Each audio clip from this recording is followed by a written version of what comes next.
a chance to ask you some of the questions that I really wanted to know, or maybe not enough time to ask all the things I wanted to know. And there won't be that much time today, but I thought we'd get a start. But before we do that, I just brought kind of my Ken Medema show and tell, and I thought you all might like to see some of my things that I'm proud of. Here is a copy of Moses that I've had for a long, long, long time. Here is More Songs for the Turning. Some of you will recognize this book. You will recognize this one, which is torn apart and clipped together. I Saw You. That's the one I used to sing almost everything in here back in the early 80s and late 70s, solo stuff. Little thing called Sing with Ken Medema. And then this series, this one is Can You Believe It? And then there's the Place of Beginning Again, and do what? Yeah, there's a series of these songs that tell stories. And then the title of this session is Storytelling Man. I've done this musical with children more than once. I've been a part of doing it. And it occurred to me that the storytelling man is, in this instance, referring to Jesus being the storytelling man. But when I think of a storytelling man, I think of Ken. Because I think that Ken's ministry, if we were to give Ken Medema, I think the storytelling man would be a really good way to describe Ken. I was thinking too, I have this handout I use a lot of times in a worship class that I teach, and it says worship definitions, selected examples. And one of them says worship is telling the story of God's gracious, mighty acts on behalf of his people and finding our place in the story. And that's Ken Medema, the definition of worship. So he has worship as telling the story and then finding our place in the story. So I think that if I were to say what is Ken's thing, it has been about telling the story of God, telling his story, and telling our stories, which we'll do some of tonight, I already know. But this idea of storytelling is really key to Ken's ministry. Ken, I have written down a list of questions here, and I'm going to just fire away at some questions, and then at some point, we'll give you a chance to ask some questions also. The first one I have is share with us a bit about your upbringing and your education. What early life experiences influenced your formation as a musician and as a creative person? I'm glad to tell that story. I grew up in a denomination called the Christian Reformed Church. Now we were Dutch descent, we were Calvinists, so we were kind of like Presbyterians, more conservative. I grew up with a great love for organ music. We sang psalms. We sang mostly psalms in the church service, and we sang them to these old psalm tunes. We sang them in whole notes, and it was. But it was a wonderful, wonderful heritage. Every week, even our worst organists were good. Every week there was organ music, and there was, lots and lots of singing, and a great deal of attention to education. I went to a Christian school for my junior high and high school years, and they made 1,000 provisions for me that made it easier for me to get a good education. They arranged for me to take tests away from the rest of the class so I can type out the answers. They actually had books made in Braille for me. It was amazing what they did for me. My high school was a wonderful church-run Christian high school where I never learned to dance, but I did get to sing. Did get to sing in the choir, and it was an amazing, amazing choir. And so there was a lot of music in that regard, but probably the biggest influence for me in music, and if any of you are teachers in this room, let me tell you this. Her name was Heather Halstead. She was a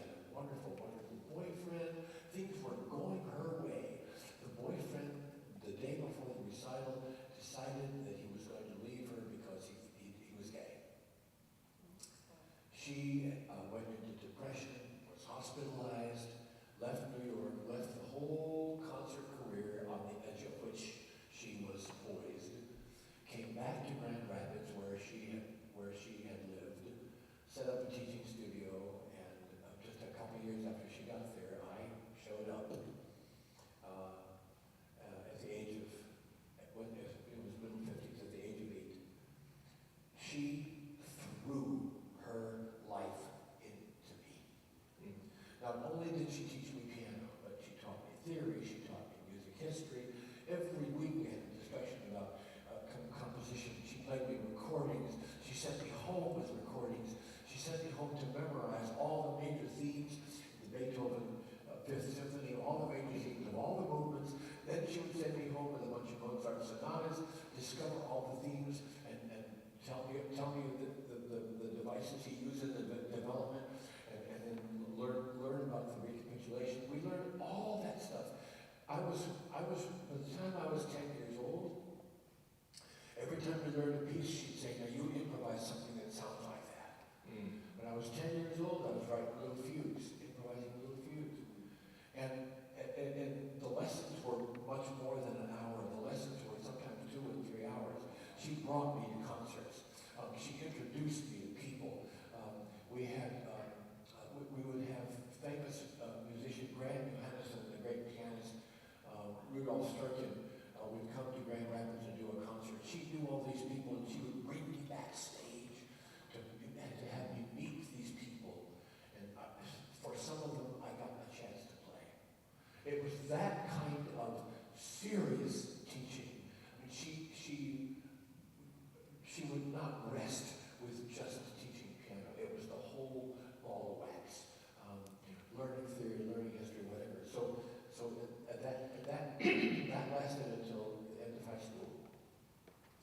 By the time I finished high school, my folks wanted me to go to to Calvin College in Grand Rapids. My teacher said, "You really need to go somewhere else, and you really need to do something else." I went to Michigan State University, majored in music therapy, was a music therapist for a number of years after graduation. That was a career that I loved, but eventually left to go on performing. But I think, for me, the biggest factors were Heather and her music, and also my early love of stories. My mom would buy me 78 RPM records when I was a little boy with stories. The Wizard of Oz, cowboy stories, Captain Hook and Peter Pan, and I would listen to these records over and over and over again. That's where I think that I developed an absolute craving for story. And that, I guess, has served me rather well in the future. I read lots and lots of fiction, just because I get wrapped up in a story, and I want to see what it means to set that story with music. Thank you. How did you get your start as a composer and a singer? What people and situations launched you forward in those early days of beginning a career as a professional? It was interesting. After my master's degree, I was living in New Jersey. I was working in a hospital, and I was in a Baptist church, and we had the local Baptist Association they'd heard about me in this church, and they would have me come and do stuff at meetings. And I had to compose a bunch of hymn arrangements that I would sing at these various meetings. Well, somebody, and I will never know who, somebody called up Elwin Raymer. Any of you know that name? Yes. Elwin Raymer called up Elwin Raymer and said, "You need to come to New Jersey. There's this guy who's doing these really crazy hymn arrangements." So, and Elwin was working for the Baptists at that time, for the Sunday school work. So he came up to New Jersey, and I played a bunch of things, and we talked a lot, and it was kind of exciting. And I thought, well, maybe something will come of this.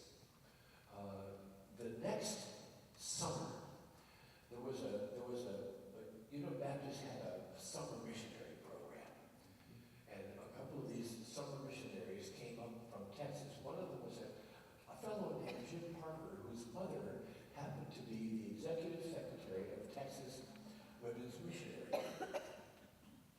He heard me sing,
was young and not quite sure of myself, helped me along the way, helped me negotiate church structures, helped me figure out what was appropriate and what was not appropriate.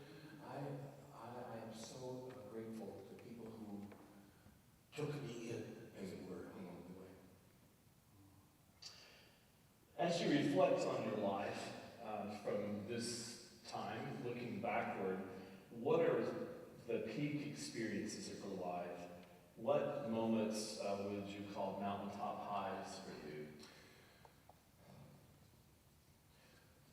One of them had to be the first. When I started going to a Baptist church, my wife and I were graduate students at Michigan State, and we were part of a little teeny country church. Most of the people came up from Kentucky and Tennessee, and it was an aisle fly away church. It was a pianist who didn't quite get the left hand and the right hand together at the same time church. And so I thought, well, maybe this is Baptist music. And I love Jane, and I will follow her wherever she leads. But I don't think I'm going to like this music. And then we went to Ridgecrest and had our honeymoon at Ridgecrest. And the first time I heard congregational singing at Ridgecrest, I couldn't stop weeping. It was a dream. It was wonderful. And I thought, if I can be a part of this, if I can somehow be connected to this and take whatever measly little gift I have to be a part of this, I would be thrilled beyond words. Another one was in 1972 when I heard Jack Taylor preach to a Baptist evangelist gathering just before the Philadelphia Southern Baptist Convention. He preached a sermon on Moses at the burning bush, and he asked those evangelists, what do you hold in your hand? Your trophy wife, all the converts you got, all the big offerings you got in your churches, all your fancy cars, what do you hold in your hand? And he kept on going, and he kept on going, and these evangelists began to kneel on the floor and weep. And you could hear them moaning and praying throughout the sanctuary. I've been told, you'll sing after Jack. What? How the you know what am I supposed to sing after this? And the voice inside me said, make it up. Now, I had done some improvising, but, nothing that even remotely would do here. The voice kept saying, make it up, make it up. When I got to the piano, I had no clue. So I started going, boom, boom, boom, boom, boom, boom, boom. Okay, Medema, that's a good start. What do you do next? You could give the guy's name. Old Moses. Nice, good, nice start. Where do you go from there? Well, it was way back there in the wilderness. Good. Now you set the stage. Now what? And little by little, the piece emerged as an improvisation. The whole thing. And fortunately, we recorded it, and the wonderful folks at Word, Charlie Brown, and some other wonderful people helped to transcribe it for choir, and there it was. Another mountaintop moment was in 1982. I was living in we had moved to San Francisco, Jane and I fell in love with San Francisco, and with a tiny, tiny, tiny Baptist church that had been kicked out of the convention because it became welcoming and affirming. We had a church full of all kinds of people, some straight, some gay, some whatever. Our church had made a hospice place for gay people who were dying of AIDS to stay. And there was a bunch of us who were rather involved in what was called the nuclear freeze movement. We wanted to stop the development of nuclear weapons. And I sat with 1,100 other people on the highway in front of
struggled especially hard?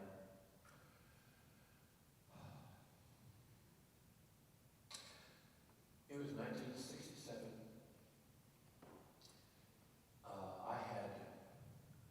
I'll tell this story to culture tonight. Jane and I had left our good jobs in Indiana. I was a music therapist. She was the director of staff training. We'd gone back to graduate school to do master's degrees. Jane was pregnant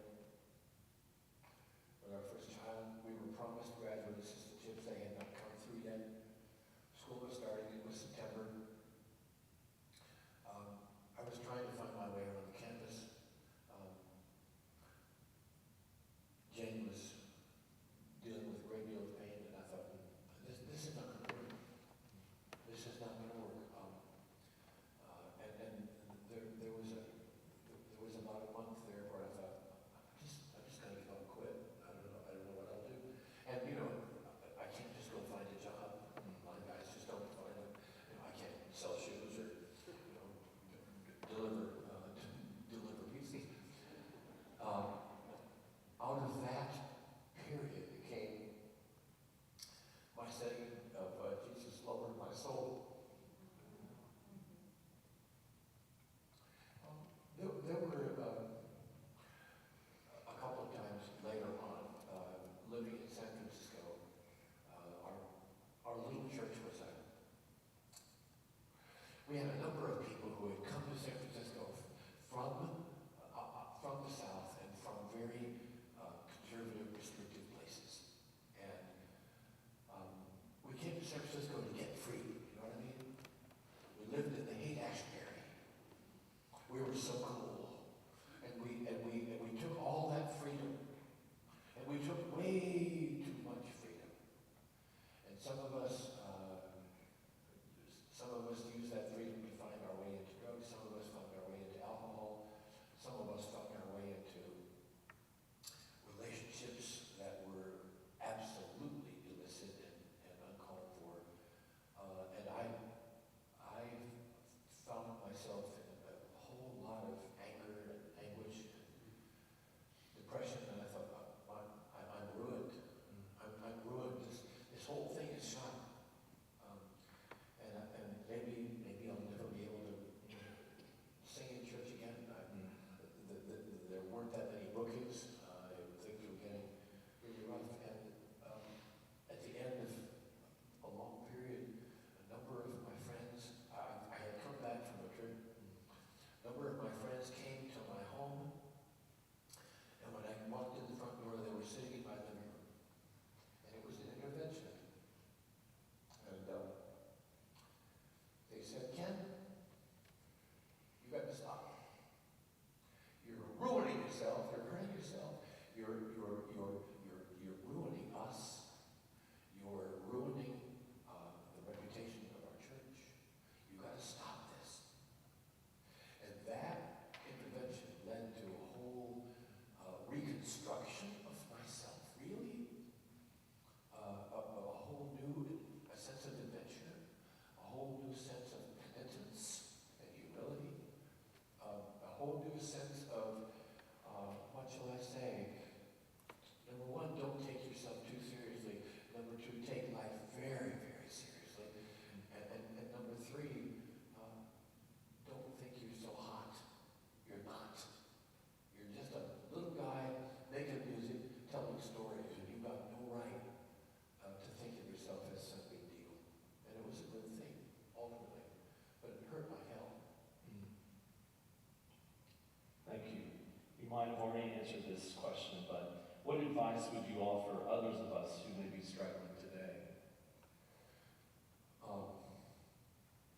Find somebody who cares, whom you can talk to. Find somebody who will not bullshit you, somebody who will tell you the truth, somebody who will stand by you. We run a retreat. We have a nonprofit called Interlude. We run a retreat for church musicians.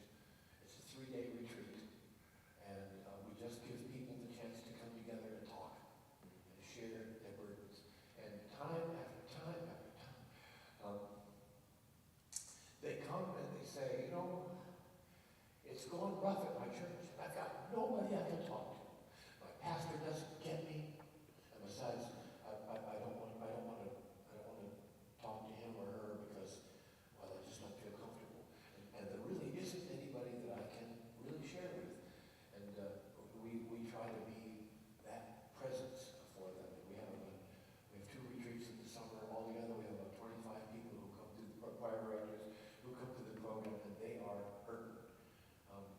burned out, frustrated. And a lot of it has to do with the fact that there is nobody to have a cup of coffee with and to unburden yourself with, and who will call you up in the middle of the night and say, how are you? And there's people for whom I do that now, because it was done for me. And I've got a couple of people who now I can call regularly and say, how are you? We have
this wonderful sense of when to guide and when not. When to help and when not. It's really been a delight on the road. My wife is the same. Jane really knows how to let me be independent, let me try stuff. There's a lot of stuff that around the house that I do. I'm the guy who does the dishwasher. I'm the guy who cleans out the garage. I'm the guy who brings out the garbage. Those are all things that are easy for me to do. The things that once I learn the routines, it's ultra comfortable. So for me, living with disabilities has been a life of gratitude to the people who helped me find my way. When my dad first took the training wheels off the bike at the age of 7, you're going to ride this bike. We'd ridden around the block a number of times. He made sure I could see the line between the sidewalk and the lawns. He said, "You're going to ride the bike around the block." I said, "No, I don't think so." He said, "Yeah, you are." He gave me a little push, and there we go. So it's the people who gave me the push and who gave me the freedom to try and fail and try again. It's been quite a delight.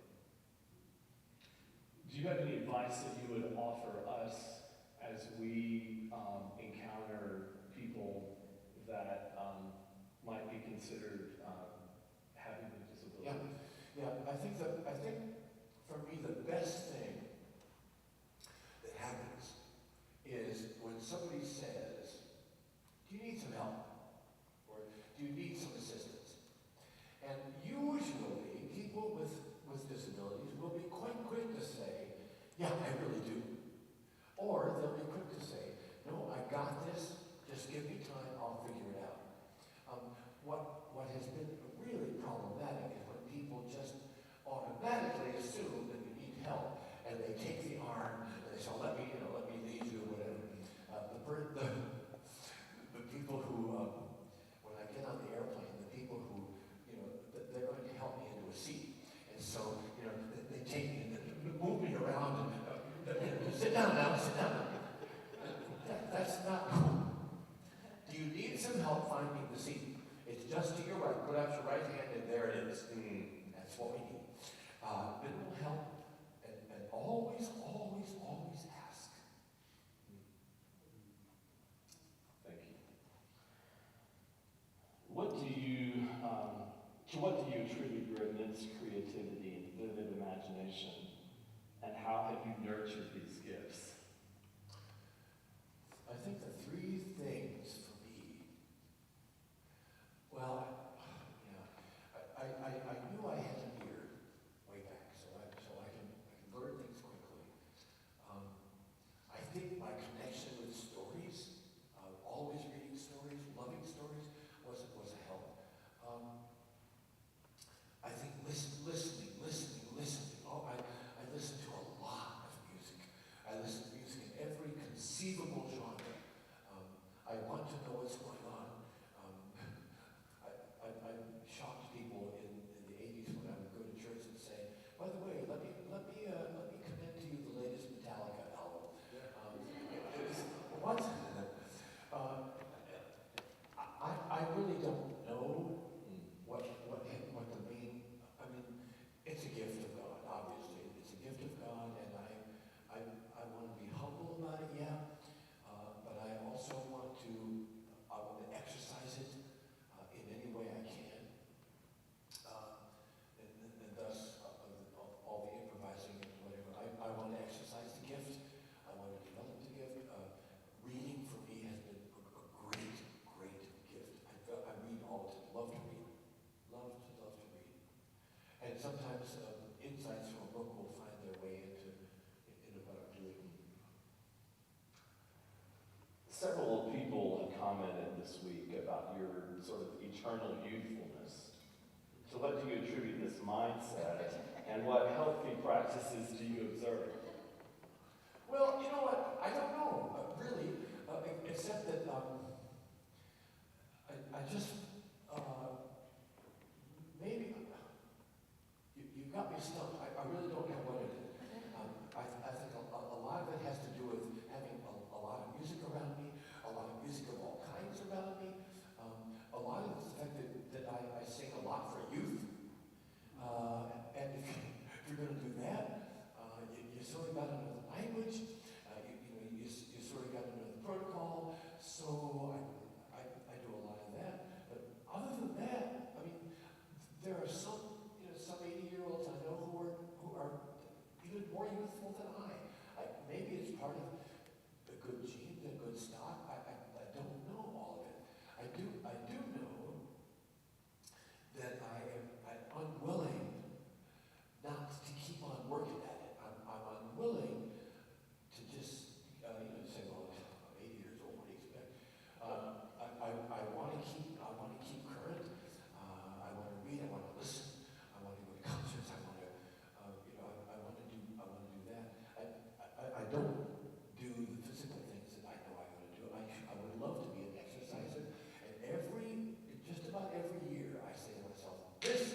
else you work out every day extensively. No. Okay. You've written thousands of songs in your lengthy career. Which ones are your favorites and why? My very, very, very favorite is a song called Kingdom in the Streets. It was the title song of an album that I did in 1981. Every song had to do with justice issues. One of them is called Those Love Songs, and the chorus is, I don't want more of these, I am his and he is mine. It doesn't make me feel good love songs. I've read the Bible and it doesn't turn out that way. Kingdom in the Streets, the whole idea was Jesus coming into the city and leaving the holy mountain fortress behind. That song expresses my entire theology in one song. For me, it was the best thing I've ever done. We presented the album to the company, to Word Records. Kurt Kaiser and he produced it. And the company's response is, wow, that's a really neat album. But you know, Ken, justice doesn't sell. And so they said, we'll put it out, but we won't push it. That album was, for me, the pinnacle. It was the best thing I'd ever done. It really expressed my passions, my theology,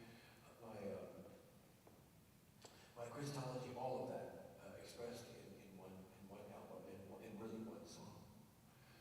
There are some others, and This Is Love is a favorite. Moses has become a favorite. It wasn't for a while, but it's become a favorite now that I do it. A little incidental song called Coffee Time is one of my favorites. And it was because it symbolizes for me, if the clock strikes 10, it's coffee time again while the world is rushing to its judgment day. It's for me, it is the absolute personification. That's not the right word. It's the absolute, what's the word I want to use? It is a symbol. It is the realization of what friendship is all about for me. To sit down with a cup of coffee and to have conversation. That for me is one of the best things ever. So that little song, it's a dinky little song. And it's one of my favorites. What would you like your legacy to be? And there's a few little thoughts. What might be a fitting epitaph for you?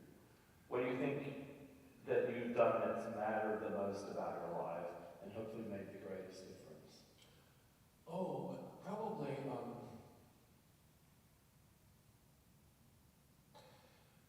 he made people think. If they would say to me he made people think, the way he told the Bible story, or the way he was passionate about justice, or the way he sang the way that person told the story in the concert, the way Peter turned it around, or the way he did that improv after a sermon, kind of made me stop and think. I couldn't ask for anything better than that. I could not. Those are the questions that I had jotted down to ask Ken today. But I suspect that you have some questions that you would like to ask.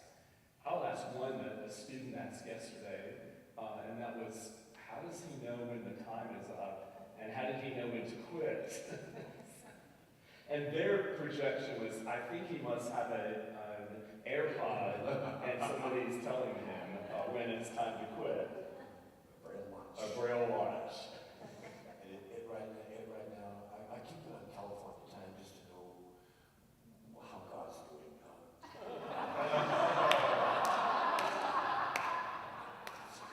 But it really serves me well. And the cool thing is when you're playing the piano, I can be talking to the audience and put my hands under the piano, check my watch, and they don't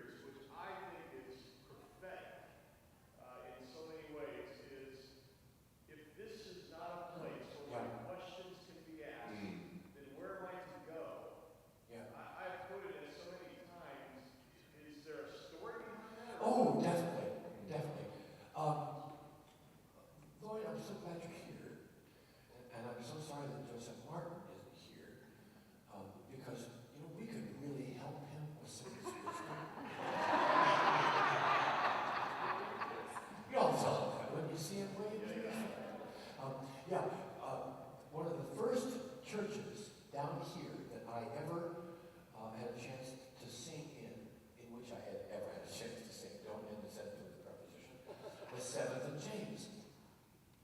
And at 7th and James Church, there was a Sunday night service, a college service, called The Gathering. And people kept telling me about this wonderful thing called The Gathering at 7th and James on Sunday night.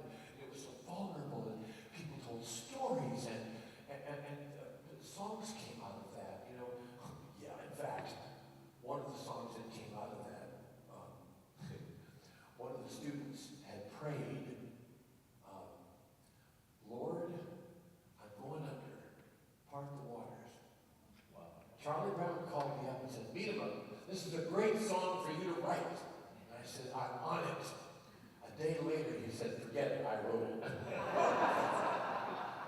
But anyway, that sentiment about a place to cry, a place to ask, a place to speak, that sentiment came up in those Sunday night gatherings. This is a place where students can weep, can be uncertain, can be unsure, can wonder about their lives. This is a place where they can ask the questions that you don't dare ask on a Sunday morning. This is a place where they can be heretical. This is a place where you can say, I'm an agnostic. This is a place where you can even say, I'm an atheist.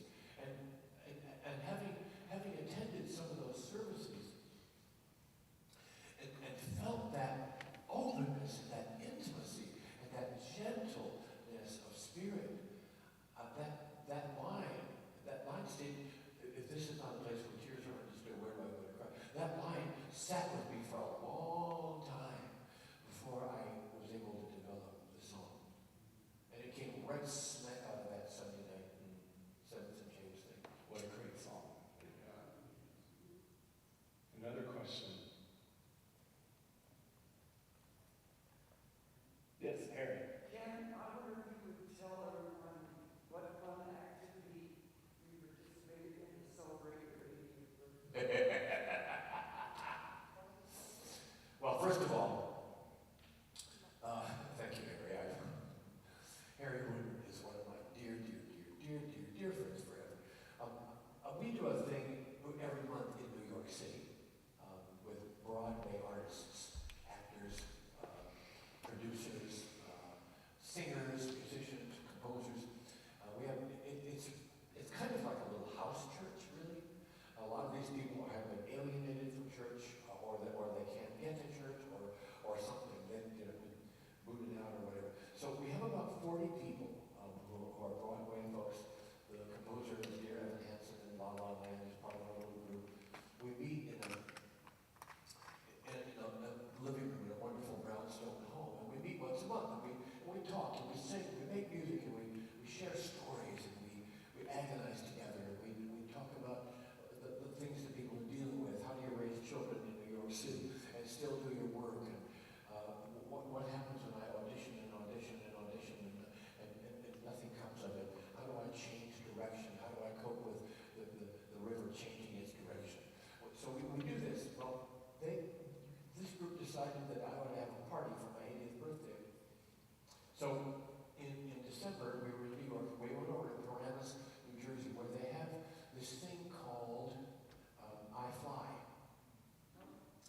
And it's a pretend jumping out of an airplane.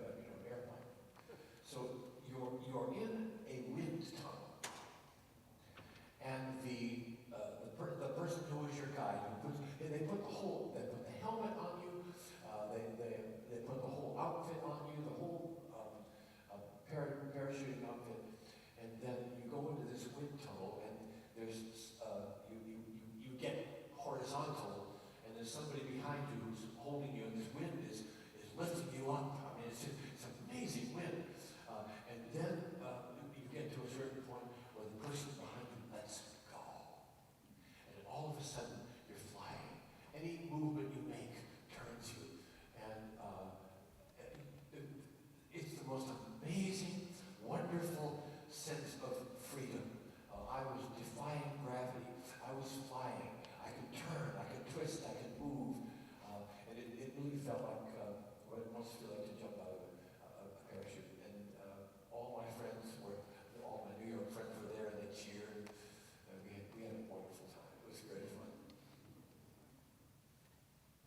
they said, they told me that I did well because so many people who are sighted, when you're in the wind chamber, you see the wall coming up before you, and you freak out, and you try to twist away from the wall. And when you do that, you're all of a sudden, you're twisting all the way to the back of the chamber. And so I didn't worry about that. I just sort of gently moved, and we did fine. Another question. Yes, Mark. I have many favorites, but one of my favorite songs from yours is Lord of the Troubled Sea. What led you? Oh, my word. Oh, that's a story. Okay, does anybody know the name Baynard Fox? Baynard Fox wrote the song, I'll tell the world that I'm a Christian. Da-da-da-da, his name to bear. I'll tell the world that I'm a Christian. I'll take it with me everywhere. Baynard was, for a long time, the music director at Rehoboth Baptist Church in Atlanta. He was a hot number. How do I say that? Baynard was a hot number. He had a cool sports car, a beautiful family, a great church, and he was the director of the Atlanta Christian Chorus. Baynard had everything going for him until diabetes, neuropathy, blindness. And as he was going blind, I had known him in the glory days. I had sung with the Atlanta Christian Chorus, done concerts with them. Came to see him one time, and he was in the process of going blind. And he was experiencing some pretty major depression. And we sat together for hours at his house. I just committed myself to spending whatever time I needed to, one blind guy to another. As much time as we need to be with him and talk through this stuff and see if we can come to something. And he kept saying, I don't know what I can do. I can't even put a score next to my eyes anymore. I can't read. How am I ever going to conduct a chorus? And if I can't conduct a chorus, if I can't do music, what is left for me? There's nothing left for me. I need a song. And so the first phrase was Lord of the Troubled Sea, and then it went on from there. It was written and dedicated to him. I sang for him at his house. And later on, we published it, but that's where it came. For those who don't know that song, can you give us a little more of it's a really amazing. It's a minor. Lord of the troubled sea, when I'm walking through deep water, you alone can be dry ground beneath my feet. And Lord of the flames, when I'm walking through the fire, you alone can shield me from the heat. And it goes on from there. Changes keys and does all kinds of weird stuff. Another question. Do you have perfect pitch? Yeah. Yeah. I would assume that, but Yeah. It's an advantage most times. It's once in a while when you have a piano that's really way out. Or when the choir goes, think of it, when I'm singing in a choir and we're going flat, all of a sudden, people, I'm having to transpose the whole piece.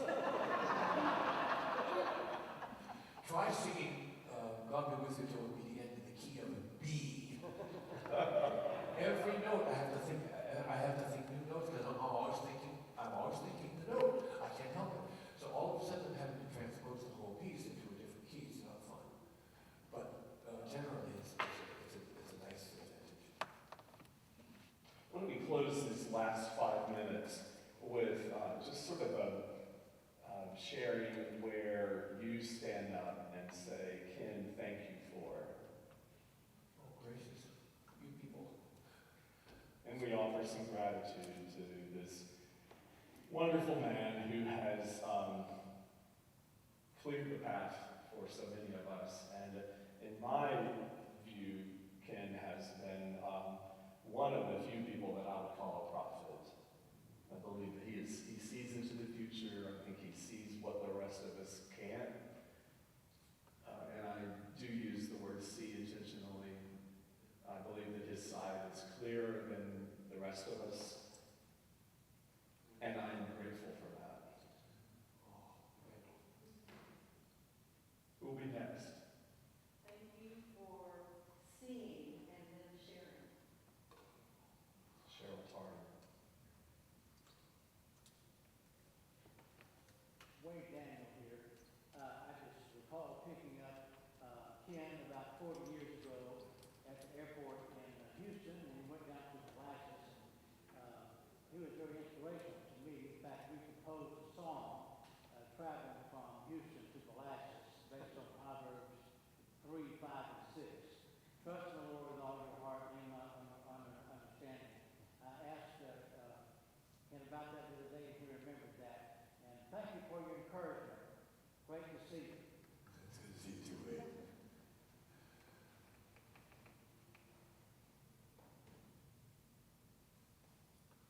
Thank you for music. And inspired a young girl who didn't know where path would be to be where she is now, bringing others to Jesus. Yeah. Thank you. Ken, this is Terry. I want to thank you for how you ministered to Kurt Kaiser in his life. He was a mentor. It was a great pleasure to be able to serve my mentor in that way.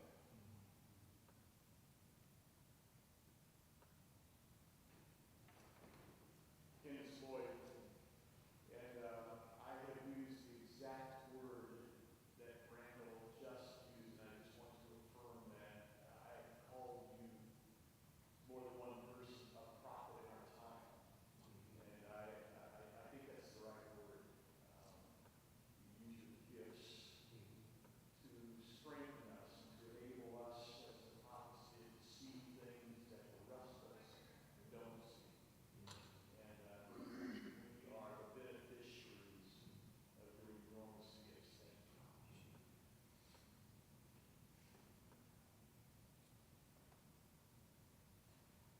Ken, this is Mark Green. I started at the University of Alabama in the fall of '79, and you were there to do a welcome back party at our BSU on campus. And that was my introduction to you. And I'm so grateful to have experienced your creativity from '79 up through today, and look forward to experiencing more.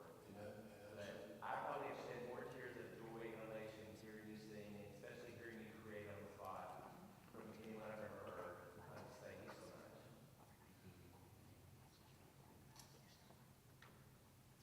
Ken, this is Terry again. I have one more. I want to thank you for, I can't remember if it was Ridgecrest or Glorietta Music Week, but you allowed your young daughter to lead you down the aisle from the back to the stage while you sang "The Child Shall Lead Me." It was Ridgecrest, and my daughter was, 9, I think. Yeah, she was 9 years old, and she let me. There was a year we did the week group with that. Yeah. She let me. I did a concert. She led me down the aisle. It was so neat to be able to have my own daughter.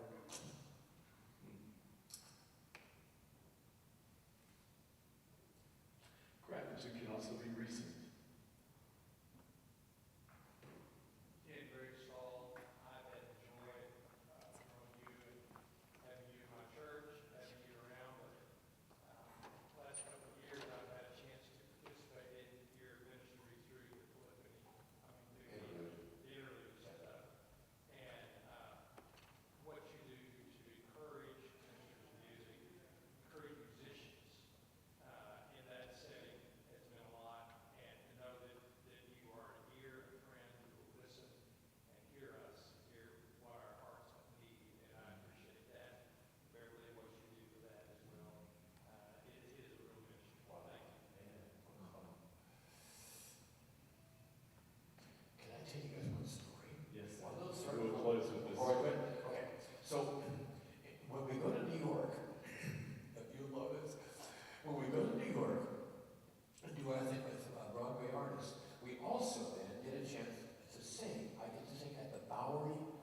up to a dusty storage room. And in that dusty storage room was an old upright Steinway. I mean, it had been there since before dirt. And he said to me, "You are about to play on Fanny Crosby's piano." And I did. I got to play This Is My Story and Someday the Silver Cord Will Break. And so we've got it in our bonnet now that we're going to try to get that piano restored. There were no pedals on it. It was hopelessly out of tune. And they just didn't know what to do. So we're going to see if we can get Steinway involved and have some donors and redo Fanny Crosby's piano. I'm kind of excited about that. Well, thank you all. This is just really kind of almost too much. It makes me feel like a big shot, which is not true. So thank you very much. And you, rascal, you incited this madness.